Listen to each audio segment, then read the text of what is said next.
Hello, everyone, and welcome to this June 2014 Style Power Call.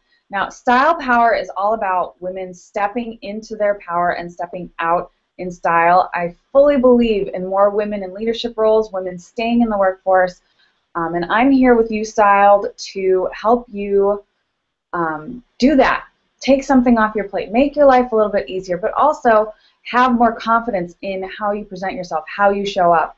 If we're going to be playing in the big leagues, then we really need to be stepping it up. So this time, I'm really excited to have Sheila Ronning of Women in the Boardroom join us. If you have any desire to get in the boardroom during your career, then listen to the entire call because I know that Sheila is going to have so many golden nuggets to share with you. But as her business name states, she works with women to advance their careers and give them the tools they need to get into the boardroom. And studies have shown that companies with women on the board actually outperform companies that don't have women on the board. So they need us.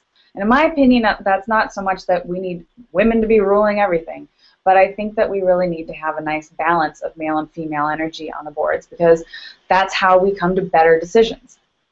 So if you are just starting out in your career or if you're ready to take your career to the next level, want to get to the higher levels of management, then this is for you. A little bit about Sheila. Before founding Women in the Boardroom in 2002, she garnered more than 10 years of strategic marketing, sales management, and operations leadership experience with companies that range from Fortune 500 leaders to visionary startups. And her leadership development expertise has been featured in the Wall Street Journal, Forbes Woman, Star Tribune, the Pioneer Press, and the Chicago Sun-Times. The Minneapolis St. Paul Business Journal named Sheila in their prestigious 40 under 40 list for entrepreneurial dynamism and reputation as a networking maven. Most recently, Sheila won the Enterprising Women of the Year Award from Enterprising Women magazine. And today, as one of the nation's top leadership and board service experts, Sheila excels at connecting professionals with the people and tools they need to succeed in business. So you are in the right place because you are wanting to get to the next level in your career and step into your power. Without further ado, I would love to welcome Sheila. Please, if there's anything that you want to add about you, why you're here, please. I would love to know actually why you started Women in the Boardroom. What was the impetus that was like, I need to do this? Well, it's kind of a long story, and I know that we really have a lot of time. I can certainly go through that story. I've been an entrepreneur actually since 1996, and started my business out as a sales, marketing, and PR consultant, and really needed to always find new clients. And I was in the Minneapolis-St. Paul market at that time. And back in the late 90s, you always had to be a member of all these different groups in order to be networking with all these other small business owners. And even though Minneapolis is a smaller market, it's very spread out. And I didn't have the time to go and network at all these different groups and associations. There was like 10 to 15 different chambers of commerce at the time. Yeah. And I frankly, I didn't have the money to join all these different chambers either. So I ended up creating my own networking event for small business owners, and you didn't have to be a member of anything to come to our events. It grew to be the largest business-to-business networking event in the Twin Cities. I'd have it 5 times a year.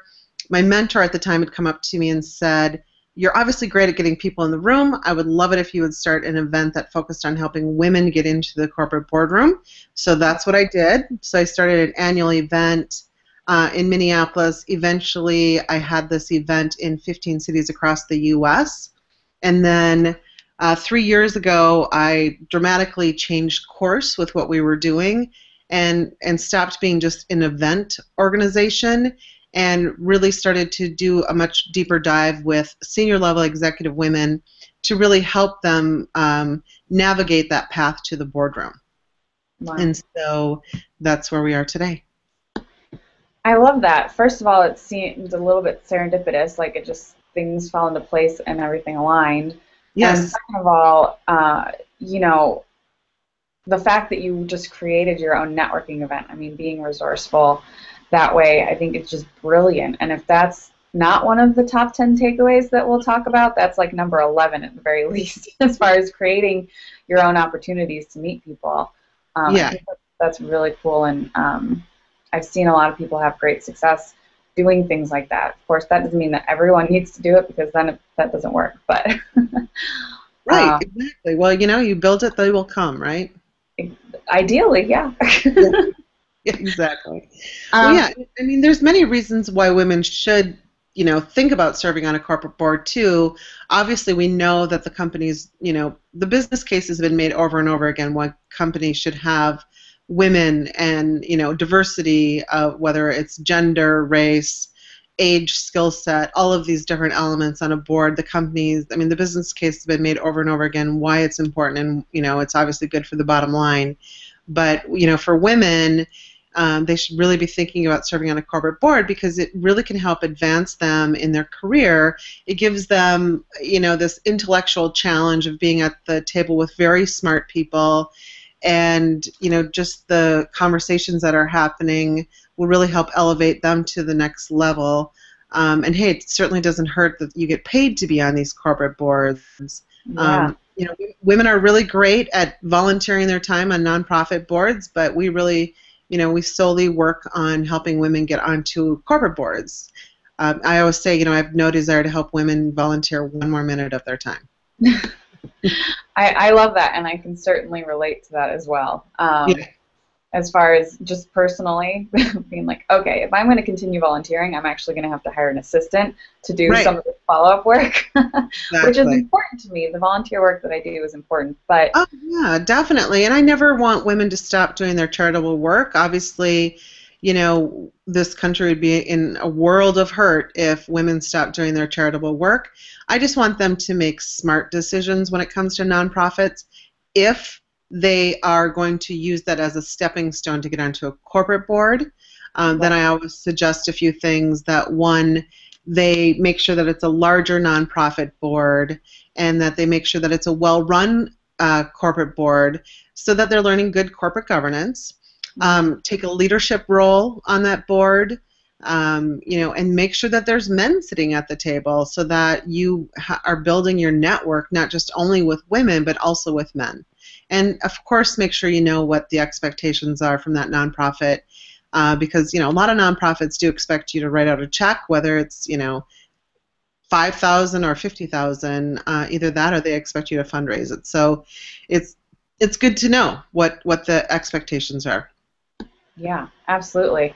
My involvement here at USC, there's the Board of Governors, and that, it's volunteering, but you're right, there's a donation required. Or a client of mine who was on the board of a big nonprofit here sort of got burnt out because it was all about fundraising, and it wasn't about developing her leadership skills or the organization. So those are really good points and really interesting.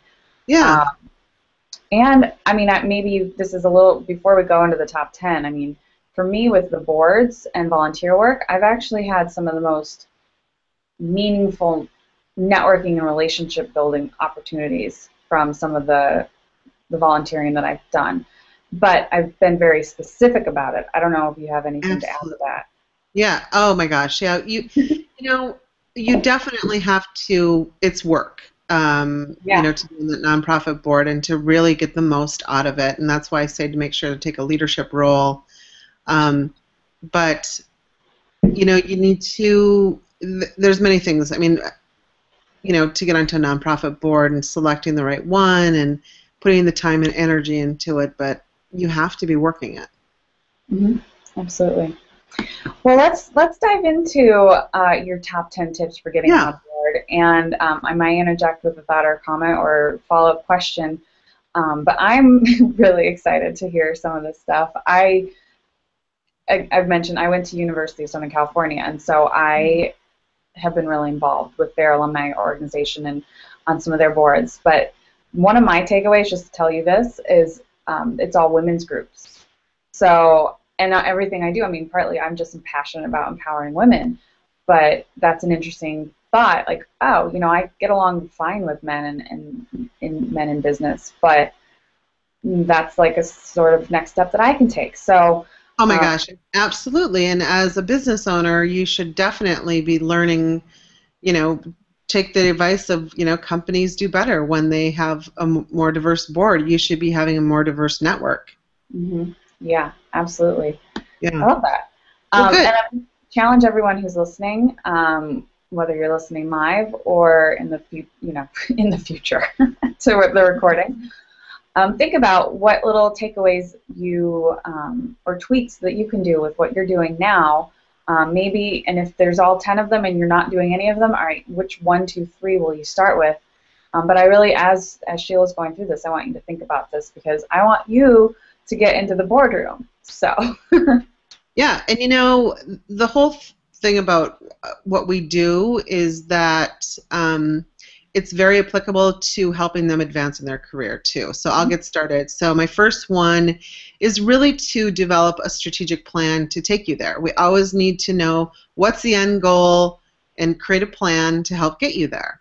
And then, next one is develop a reputation for excellence and show leadership in your main job and industry.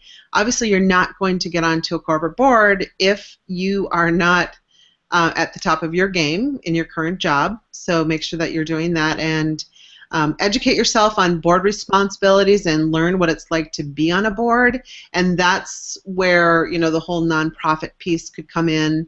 But again, make sure it's a well-run board so that you are learning good corporate governance. And also, it gives you the value of being in that sort of setting and learning how to communicate with other board members. And then also assess your skill set. What can you bring to the table? And fill in any gaps that you are lacking with the necessary skills. It's changed so much in just even the last 3 to 5 years about what boards really are looking for. It used to be that you had to be a financial expert or at least have a tremendous amount of financial expertise or experience, rather, to serve on a corporate board, and now that's not the case. However, you do still need to know how to read financial reports. So there's lots of different places that you can get that experience from. Again, serving on a nonprofit board and maybe serving on the audit committee to learn how to read financial reports is a great place.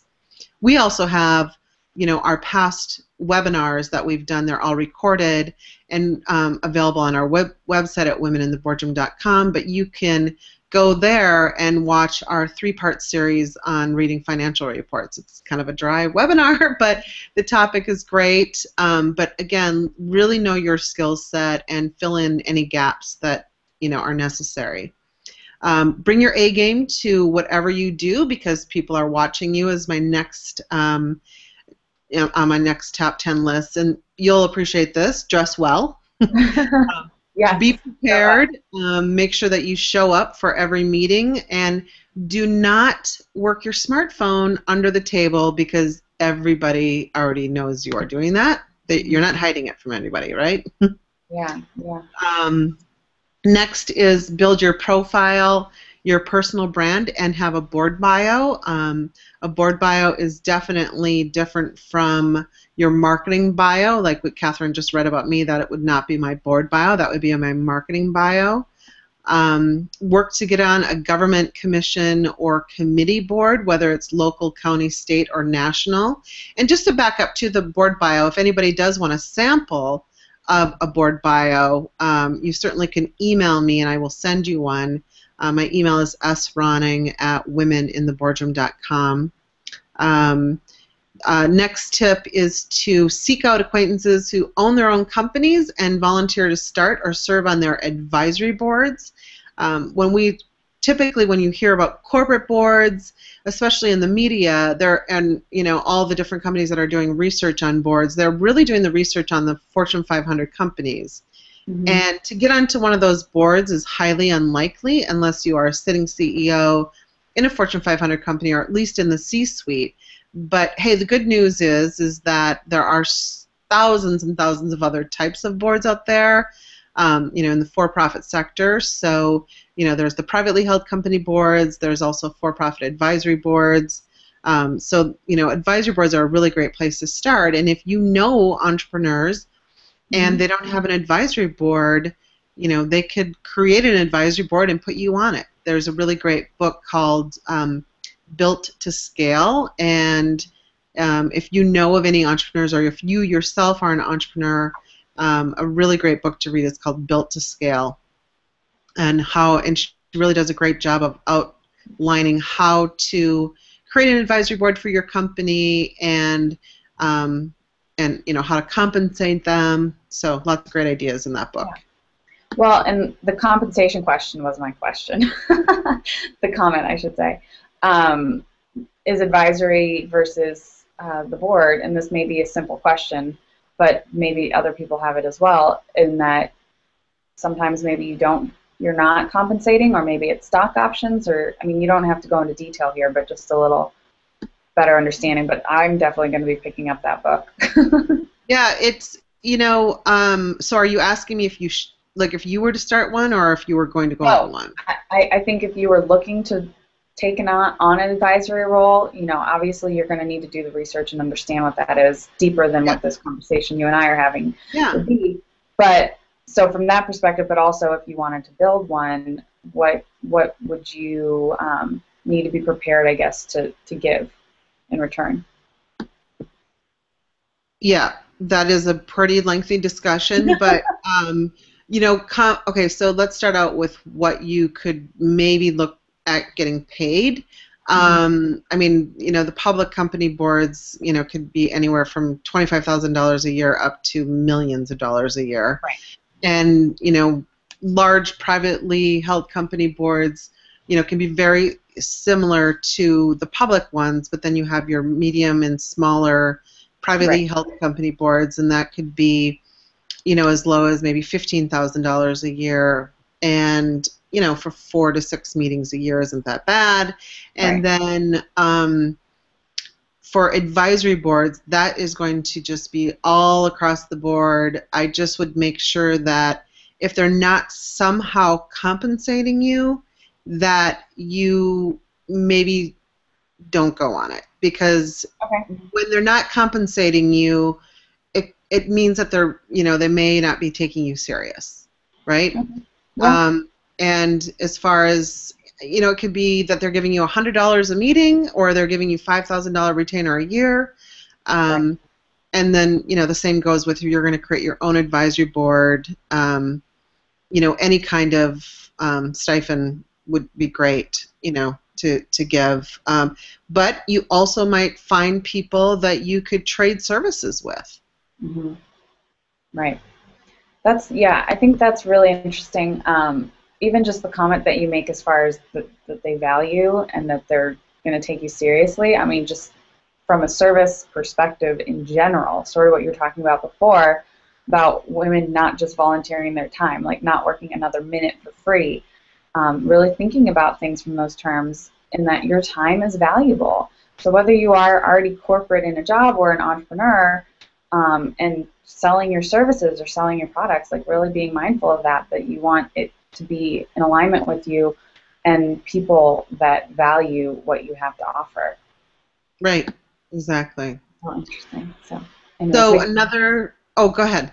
Oh, I was going to say we can move on to the other valuable tips that you have. Yeah.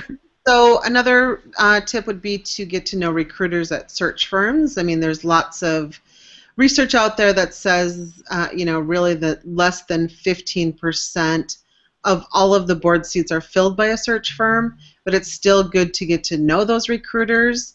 And in saying that, less than 15% are filled by search firms, that means that you really need to be knowledgeable of who's in your network. So I do always, work with our VIP members on really using the influencers and the connectors in their life to help find those board seats. So you got to use your network. Tell people you know and respect, especially sitting directors or those who interact with directors, that you are seeking a board seat.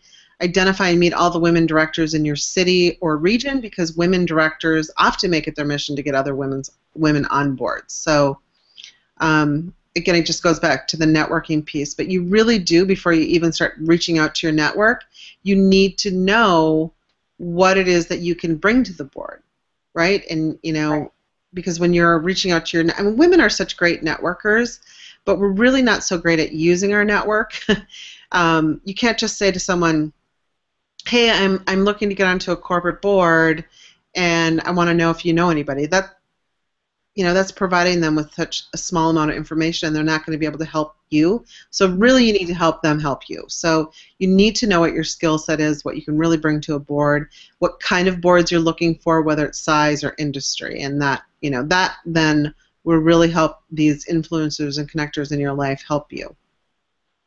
Absolutely. Yeah. Yeah, and so that's it. I love that. I do want to go back to what you brought up about wardrobe and how you show up and how that's important as far as taking meetings and working with recruiters, all that sort of thing. What are some of the mistakes that you've seen people obviously not intentionally make with their wardrobe when they're wanting to get to that next level? What have I seen? Well, I mean, I really honestly haven't been in the room with them. Mm-hmm. So you're specifically talking about wardrobe, right? Well, wardrobe, yeah. I mean, if there have been instances where you're thinking, you've seen someone you've worked with or just witnessed or heard of some mistakes that people have made with their wardrobe and in the boardroom or just advancing their careers. Okay, well, styling is really your expertise. But I mean, I'm not going to claim that I'm an expert on styling or fashion by any means. I would just make sure that whatever your attire is, that it's appropriate for whatever room you're walking into. So, definitely don't try to dress like a man, but you do need to have a suit on, or at least, a very nice, well-tailored, blouse and skirt, right? So. Yeah. I definitely agree with you. I feel like it makes, even though I'm the stylist, you're the one working with these women in the boardroom to get them into the boardroom. And hearing you say that it's being appropriate, but also being you and not being a man, I think is really important for women to hear. And I really hope that women do hear that. Because I think that's one of the key mistakes and challenges that people make generally, in that they're trying to fit a mold. They're trying to be something that they're not. They're trying to be more masculine. They're trying to be more powerful, which you are powerful, but you need to be powerful in your authentic way, not by wearing a power suit that doesn't act like when you'd rather be wearing a flirty feminine dress. It's like finding that balance of what's appropriate for the situation, but also truly you. And maybe that's tailoring, maybe that's accessories, maybe that's the colors that you choose. Yeah. I think that's really important. I would just be careful of the word flirty in the boardroom. So. Oh, absolutely. Absolutely. Yeah, that's what I'm saying. being authentic is key, and finding the right style for you. I mean, there's many great clothes out there that you still really can feel feminine in, but you're right, it's like adding a splash of color or a scarf or something to maybe, I'm a big fan of black. I really like it, but it's like making sure that it fits well. Like I'm a fan of, sheath dresses and then a jacket over it, and if they're both black, or, maybe I'll have a different color sheath dress on or a different color jacket, but then adding that pop of color with either, your statement jewelry pieces or a scarf, right? Scarves are okay. Absolutely. And you bring up a good point, too, with the fact that you're a fan of black. There's nothing wrong with wearing dark or neutral colors, especially if that truly is you. But you're aware of it because you're also aware of the meaning of color, and so you're wanting to add that pop. For as much as you want to add the fun element, it's because you want to add that little extra. But it's communication. It's a piece of your communication. So. Yeah, I mean, I love to wear black, and I also like to wear something that's feminine. And I want my personality to show, but I just feel most comfortable in black, and I think it's a sharp, it's the, I always make sure that I have a really great material, right? It's the it's not all those beautiful wools and everything are not just only for men in their suits. Absolutely, absolutely. So I'm really glad that you shared throughout our chat, how people can get in touch with you, what would be one of the first steps that you would suggest that they do as far as if they do want to take it to the next level and they do want to get to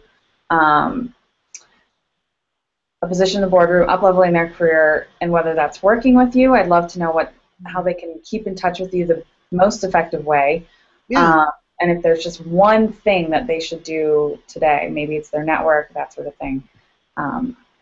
Well, so as far as, if they are a senior level executive woman and they're interested in serving on a corporate board, I would definitely suggest you go to our webpage, womenintheboardroom.com, look at our membership program.